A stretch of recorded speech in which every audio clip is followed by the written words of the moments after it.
ಆತ್ಮೀಯ ವಿದ್ಯಾರ್ಥಿಗಳೇ, ತಮಗೆಲ್ಲ ಮಹಾಂತ್ ಮುದ್ದನ್ನ ಯೂಟ್ಯೂಬ್ ಚಾನಲ್ಗೆ ಸ್ವಾಗತ. ಇವತ್ತಿನ ವಿಡಿಯೋದಲ್ಲಿ ನಾವು ವಿಶ್ವ ಯೋಗ ದಿನಾಚರಣೆಯ ಭಾಷಣವನ್ನು ನೋಡೋಣ. ಸರಳವಾದ ಒಂದು ಸಂಕ್ಷಿಪ್ತವಾದ ಭಾಷಣವನ್ನು ನಾನು ಈ ವಿಡಿಯೋದಲ್ಲಿ ನಿಮಗೆ ಕೊಡ್ತಾ ಇದ್ದೀನಿ. ದಯವಿಟ್ಟು ನಮ್ಮ ವಿಡಿಯೋವನ್ನು ಲೈಕ್ ಮಾಡಿ, ಹಾಗೆ ಚಾನಲ್ನ ಸಬ್ಸ್ಕ್ರೈಬ್ ಮಾಡ್ಕೊಂಡಿಲ್ಲ ಅಂದರೆ ನಮ್ಮ ಚಾನಲ್ನ ಸಬ್ಸ್ಕ್ರೈಬ್ ಮಾಡಿಕೊಡ್ರಿ ಅಂತ ಹೇಳ್ತಾ ಭಾಷಣವನ್ನು ಪ್ರಾರಂಭ ಮಾಡೋಣ.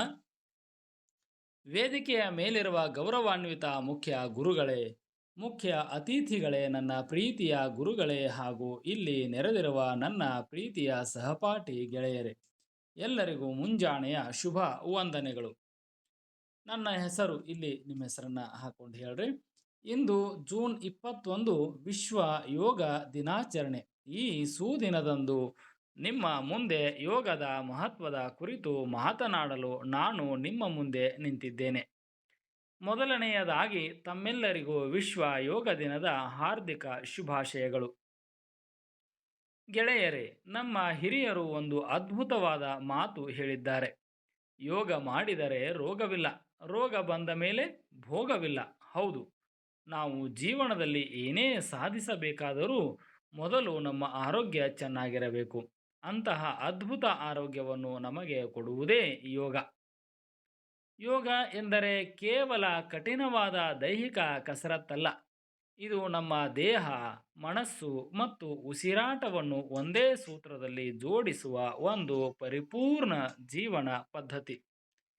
ಈ ಯೋಗದ ಶಕ್ತಿಯನ್ನು ಸಾವಿರಾರು ವರ್ಷಗಳ ಹಿಂದೆಯೇ ನಮ್ಮ ದೇಶದ ಋಷಿ ಮುನಿಗಳು ಜಗತ್ತಿಗೆ ಪರಿಚಯಿಸಿದರು. ಯೋಗದ ಪಿತಾಮಹ ಎನಿಸಿಕೊಂಡ ಮಹರ್ಷಿ ಪತಂಜಲಿ ಅವರು ಯೋಗ ಎಂದರೆ ಮನಸ್ಸಿನ ಚಂಚಲತೆಯನ್ನು ನಿಯಂತ್ರಿಸುವುದು ಎಂದು ಹೇಳಿದ್ದಾರೆ.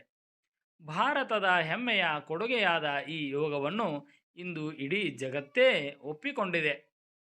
ನಮ್ಮ ಗೌರವಾನ್ವಿತ ಪ್ರಧಾನಮಂತ್ರಿಯವರಾದ ನರೇಂದ್ರ ಮೋದಿ ಅವರು 2014ರಲ್ಲಿ ವಿಶ್ವ ಸಂಸ್ಥೆಯಲ್ಲಿ ಇದರ ಮಹತ್ವವನ್ನು ಸಾರಿದಾಗ ಜಗತ್ತಿನ ರಾಷ್ಟ್ರಗಳೆಲ್ಲವೂ ಕೈ ಜೋಡಿಸಿದವು. ಇದರ ಫಲವಾಗಿ 2015ರ ಜೂನ್ 21ರಂದು ಮೊದಲ ಬಾರಿಗೆ ವಿಶ್ವ ಯೋಗ ದಿನವನ್ನು ಆಚರಿಸಲಾಯಿತು. ಅಂದಿನಿಂದ ಪ್ರತಿ ವರ್ಷ ಜೂನ್ 21ರಂದು ಇಡೀ ಪ್ರಪಂಚವೇ ಯೋಗ ದಿನವನ್ನು ಆಚರಿಸುತ್ತಾ ಬರುತ್ತಿದೆ.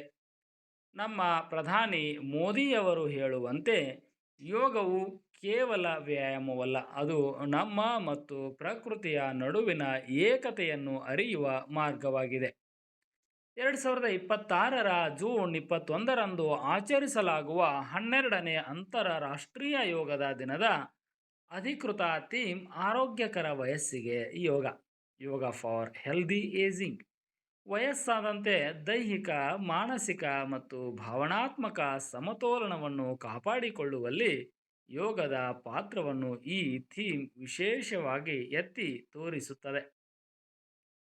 ನನ್ನ ಪ್ರೀತಿಯ ಗೆಳೆಯರೇ, ನಮ್ಮಂತಹ ಶಾಲಾ ವಿದ್ಯಾರ್ಥಿಗಳಿಗೆ ಯೋಗವು ಅತ್ಯಂತ ಅವಶ್ಯಕವಾಗಿದೆ. ಏಕೆಂದರೆ ದಿನದ ಆರಂಭ ಯೋಗದಿಂದ, ಜೀವನದ ಯಶಸ್ಸು ಆರೋಗ್ಯದಿಂದ ಎಂಬ ನಾಣ್ಣುಡಿ ಇದೆ. ನಾವು ದಿನಾಲು 10-15 ನಿಮಿಷ ಯೋಗ ಪ್ರಾಣಾಯಾಮ ಮಾಡುವುದರಿಂದ ನಮ್ಮ ಮನಸ್ಸು ಶಾಂತವಾಗುತ್ತದೆ, ಓದಿನಲ್ಲಿ ಏಕಾಗ್ರತೆ ಹೆಚ್ಚುತ್ತದೆ ಮತ್ತು ಮುಖ್ಯವಾಗಿ ಪರೀಕ್ಷೆಯ ಸಮಯದಲ್ಲಿ ಕಾಡುವ ಒತ್ತಡ, ಭಯ ಎಲ್ಲವೂ ದೂರವಾಗುತ್ತದೆ. ರಾಷ್ಟ್ರಪಿತ ಮಹಾತ್ಮ ಗಾಂಧೀಜಿಯವರು ಕೂಡ ಯೋಗದ ಬಗ್ಗೆ ಮಾತನಾಡುತ್ತಾ, ಯೋಗವು ಕೇವಲ ಬಾಹ್ಯ ದೇಹದ ಸುಧಾರಣೆಯಲ್ಲ, ಅದು ಆತ್ಮಶುದ್ಧಿಯ ದಾರಿಯಾಗಿದೆ ಎಂದಿದ್ದಾರೆ.